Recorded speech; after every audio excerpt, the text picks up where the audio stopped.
they're trying to like sustain their relationship because they feel like having the sex is the thing that matters, when it is the sharing of the pleasure that matters.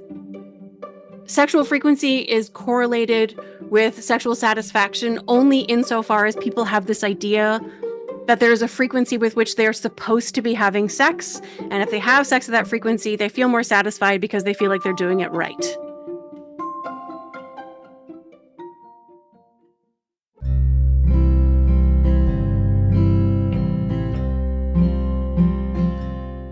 Welcome to Making Polyamory Work. Hi, I'm Libby Sinback, and I want to thank you for joining me today. I'm a queer polyamorous mom and an integrative relationship guide.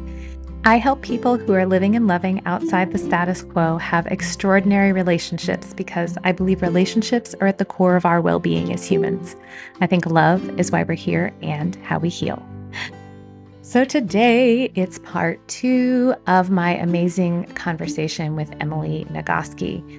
If you haven't listened to part 1 yet, I would recommend you pause right here and jump back to listen to part 1 because the conversation really does flow from part 1 to part 2. But if you've already listened to part 1, then we're just going to dive right into part 2 of my conversation with Emily Nagoski. I'm just thinking about that dynamic of when a partner is seeking out sex, and I'm thinking about, in this case, like a het cis man, to meet that loneliness drive.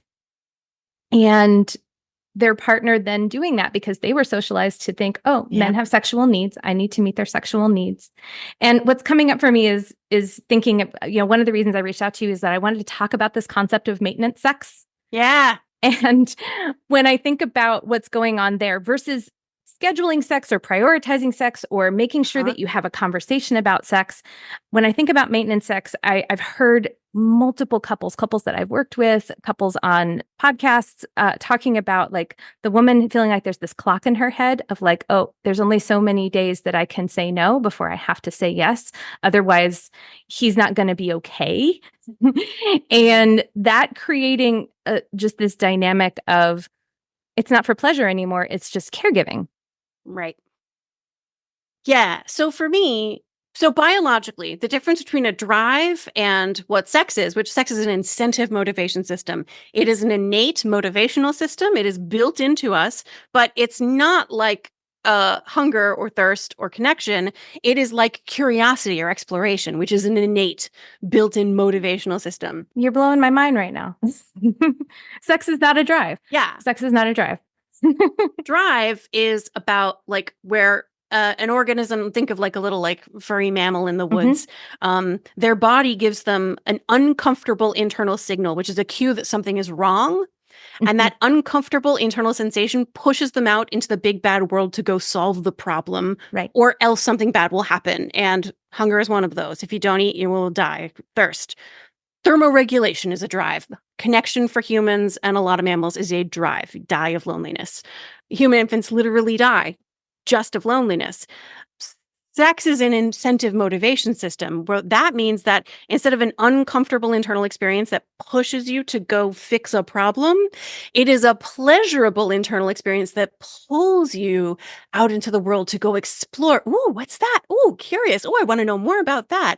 And we all know that there are times in your life when you are less interested in novelty, when you're feeling less curious and exploratory, usually when you're pretty stressed out or exhausted, having stress, depression, anxiety, loneliness, repressed rage. We've all got it. We know that it's not a dysfunction. We know that that just means our lives are kind of out of whack and out of balance, and we need to get our lives back into whack, back into balance. So for me, the parallel here is, are you having sex to prevent something bad from happening? Or are you having sex in order to make something good happen? Wow. And when I hear maintenance sex, or like there's a clock ticking and I know I can only say no so many times before something bad, before he's not going to be okay, you're having sex to avoid something bad happening, and that's not what sex is. What would you call that? I think maintenance sex is a pretty evocative term that you're like maintaining it like a car. Like if I don't do it, then something bad is going to happen. But I don't know if this is the story you hear a lot, but here's a story I hear a lot. When a couple decides, okay, we're just going to have sex at X frequency because that's the frequency that feels like the frequency I need in order to have the right amount of sex in my life. And they just go ahead and have that sex at that frequency. And at least one of the people does not like the sex. The person who doesn't like it just has it reinforced over and over that their pleasure doesn't matter, that their body is there to be of service to the other partner rather than to like experience their own pleasure, joy, and connection. And it destroys their relationship. They're trying to like sustain their relationship because they feel like having the sex is the thing that matters when it is the sharing of the pleasure that matters. Sexual frequency is correlated with sexual satisfaction only insofar as people have this idea that there is a frequency with which they are supposed to be having sex. And if they have sex at that frequency, they feel more satisfied because they feel like they're doing it right. But again, if people are having sex at a frequency that seems like the right frequency, but one of them doesn't like it, let's imagine instead that they have sex at a frequency that feels like a pretty low frequency, but they both just love it every time they do. Which sex life do you want? Oh, easy. Right? Easy. Number 2. Yeah. Right. So I wish pleasure were easier than it is because there's a whole extra chapter on like pleasure and how to make pleasure happen because pleasure is not as easy as we have been told that it is. Right. But the pleasure is the part that matters. Not frequency and not desire. Not frequency, not desire, and not meeting a drive and checking a box. Yeah. Nothing bad is going to happen to somebody if they don't like get to have sexual outlet. Yeah. Yeah. So I guess in that vein, like it seems like the most important thing at the baseline is enjoying the sex you're having, being able to approach it centrally from pleasure. And I'm hearing that there's a lot that can just easily get in the way of that. Yeah.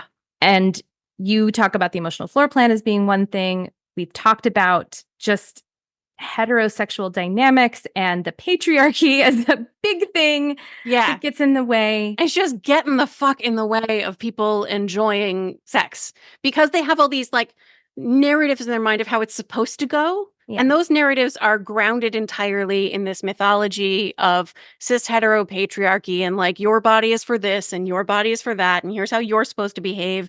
And here's what emotions you're allowed to express. And all of it is this like fiction. And we're measuring ourselves against this fiction. And we have been taught to believe that the fiction is the good thing and whatever's happening with us is a bad thing. And so we need to change what's happening with us until we match this fiction.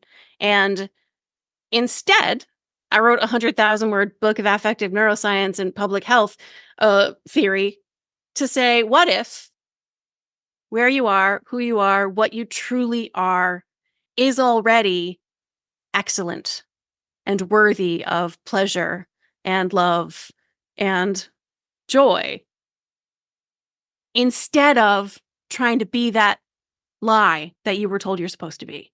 Mm-hmm. Yeah, we need that for the men folk, I think. We need it for women too, though. No, we do. We do. And I want that. And that book is out there and I love it. And, but I think like there needs to be someone, and maybe it's not you, but to help unpack the other side of it too. I'm just thinking because it's a whole dance that sends things spiraling down. Yeah.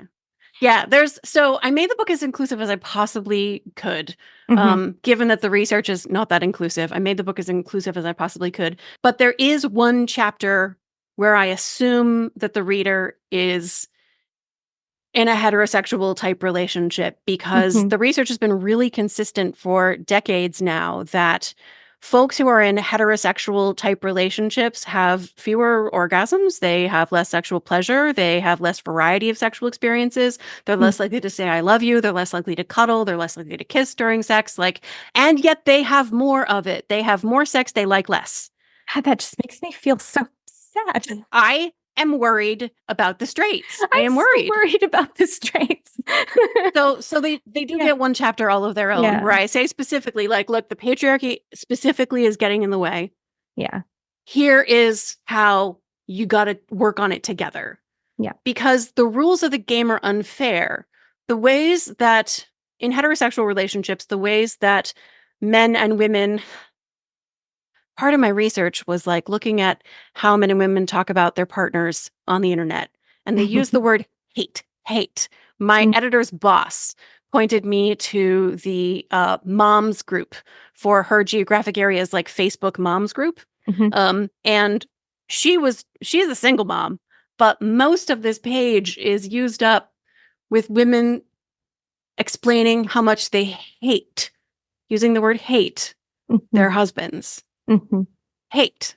Yep. Yeah. Terry Real talks about normal marital hatred. Right. Normal marital hatred. And I think there's a difference between normal marital hatred and I hate my husband. Normal marital hatred is like, my husband is picking his teeth while we watch TV.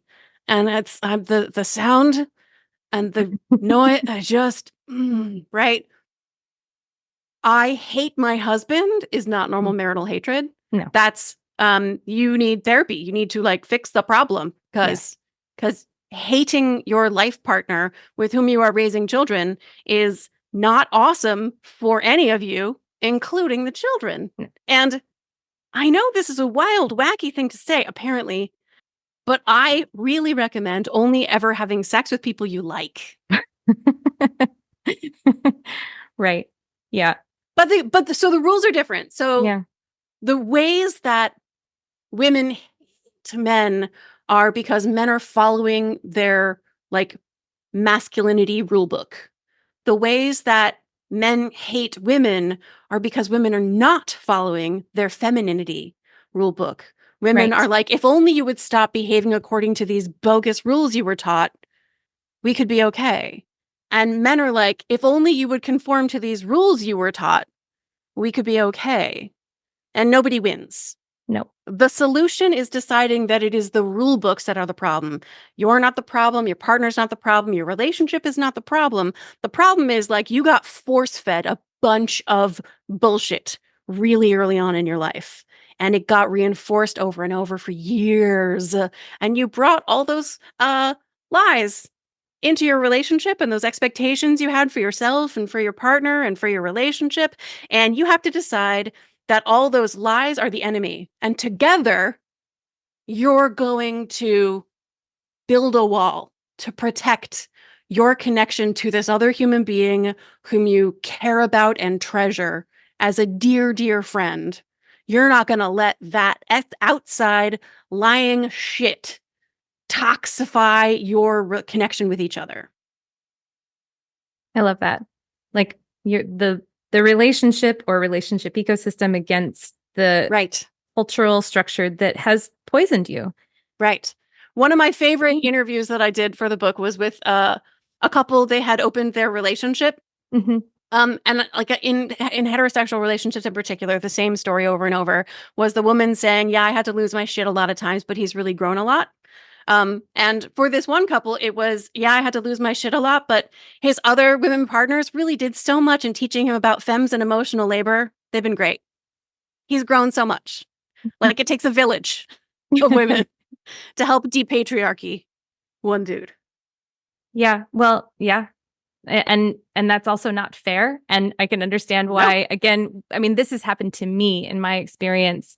When you talk about the rage space, like I would say that's probably whenever I think about sex and then I kind of go into thinking about what the patriarchy has done to my sexuality specifically. There are times when I'll be in rage and I'll be like, nope, this is not happening now. This is nothing's happening right now. I am just in rage. And it's not at you.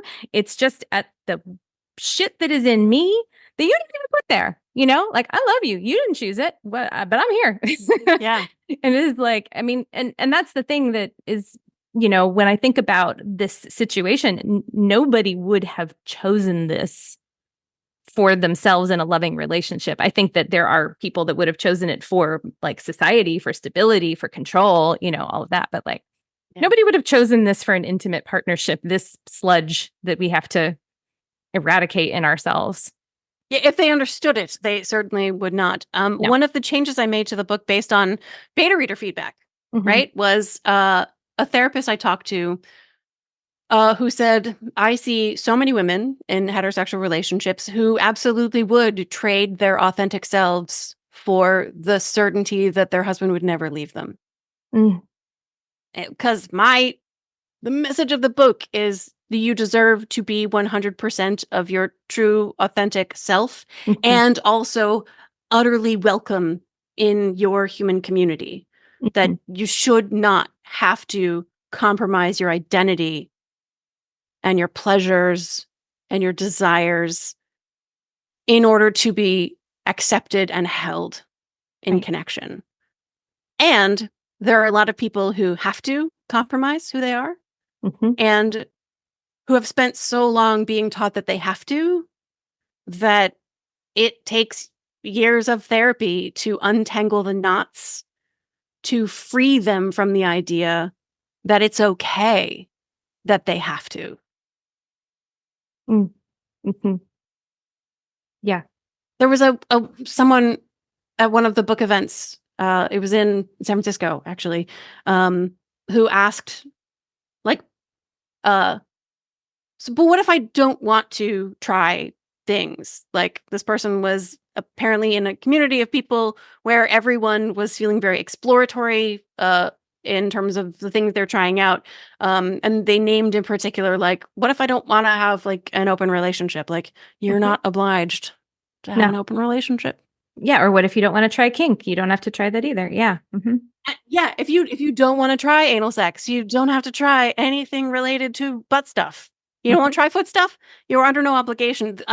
Sex educators navigate a thing I call the permission paradox, where, like, I'm giving you permission. Like, you don't have to have a monogamous relationship. You can open up your relate. You get to follow whatever rules work for you and the people that you are in connection with. And it's really hard for me to say that and not have some people hear, you should be in an open relationship. Right. When it's really just like, you get to choose whatever works for you and your people, as long as everybody's glad to be there and free to leave with no unwanted consequences, you're good. Right. And you don't have to do anything. Like, again, my vision for the world is that we all only ever have sex we like. Yeah. And that we don't feel bad for not having the sex we don't like. I think that second one is the bigger one. I think not feeling bad about not having the sex that you don't like is probably the big one. And I think it does come from that external idea of like how often you should be having it, or you should be having it if you're in this type of partnership. The obligation, I owe it to my partner. Yeah, they need it. I'm their only sexual partner. Because that can happen in non-monogamous dynamics. Like, you can have multiple partners, but maybe one of your partners only has one, and it's you. And you might just not feel it that night that you're spending with them. And then there's this, I mean, it can show up in those kinds of situations. And it definitely did for me. So I want to, we've talked about so much, and I feel like there's actually a really nice roadmap here for people who are either in that situation we were talking about earlier, where they're in this more like they're really unhappy with the sex that's happening and they need to fix it. And then I think you also have a beautiful roadmap in the book for like how, if you really like the sex that you're having, how to, but like your actual life is getting in the way of your access to pleasure. Yeah. Yeah.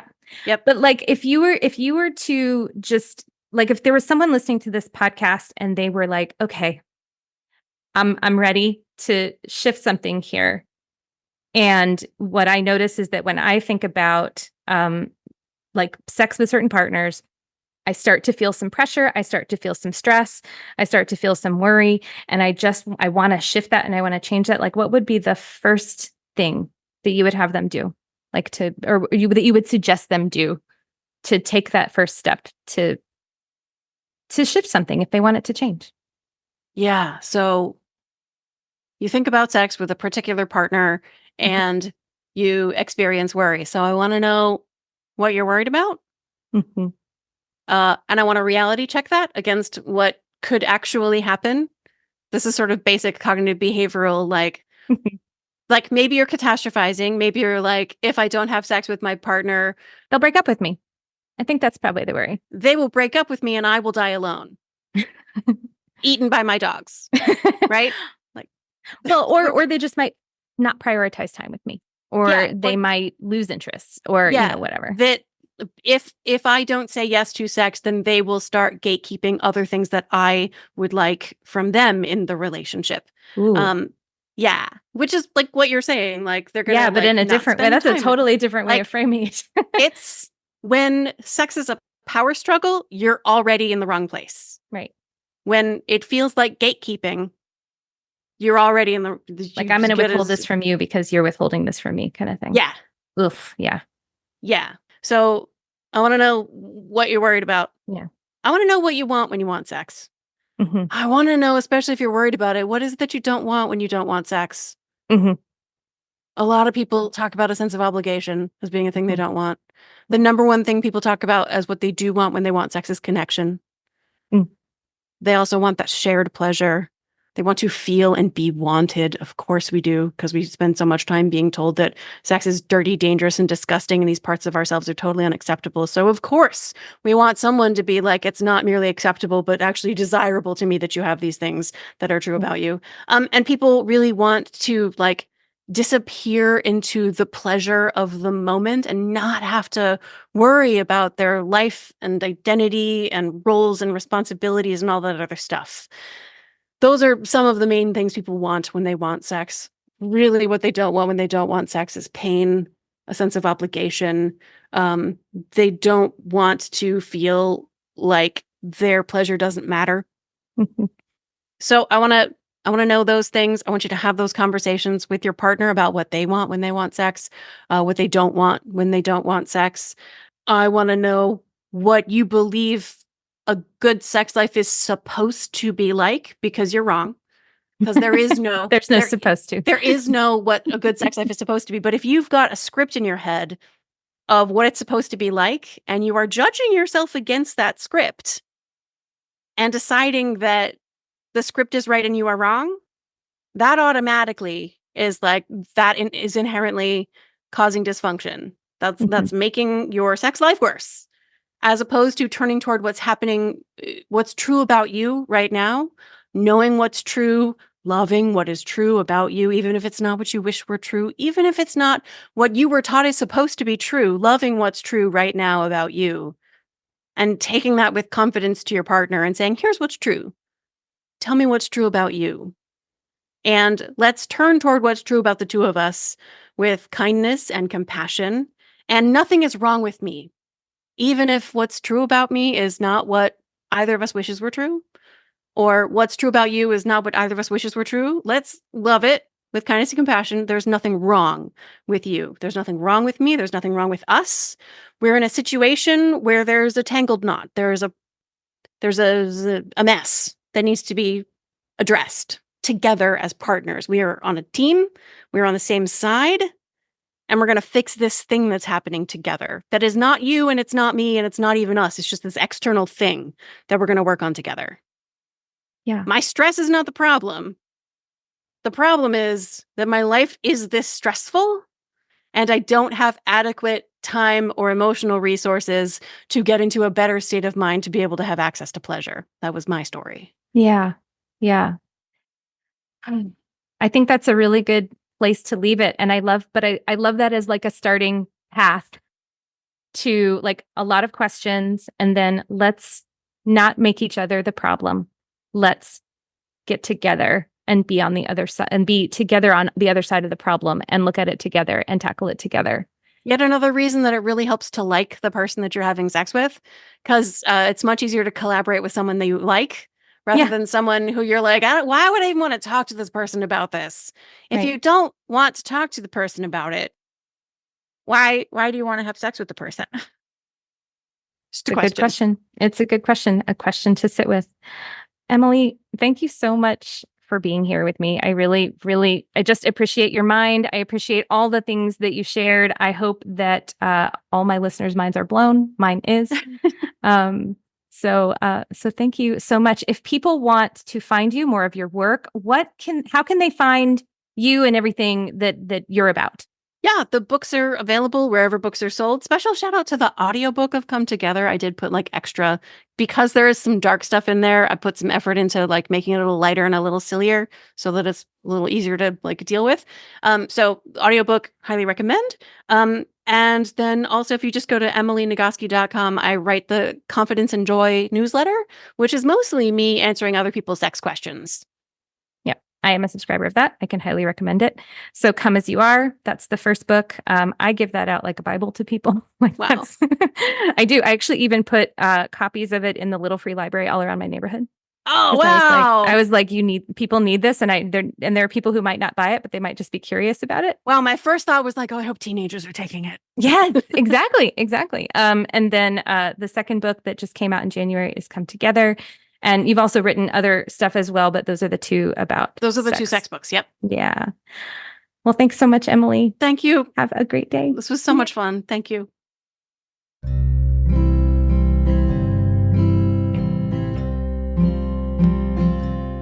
Thank you so much for joining me today. If you have any thoughts about what I've said today or a question for the show, I'd love to hear from you. You can find me on Instagram as thatpolyam.mom, or you can go to the show's website, makingpolyamorywork.com, and submit a question there. I'll also say that if you're loving my podcasts, but you are looking for more support, I do this for a living. I am an integrative relationship guide. So I help individuals, couples, and groups have amazing relationships. You can find out more about my offerings on my website.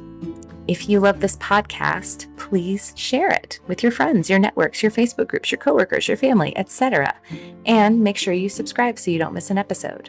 Also, if you listen on iTunes, I always love getting reviews. It literally makes my day.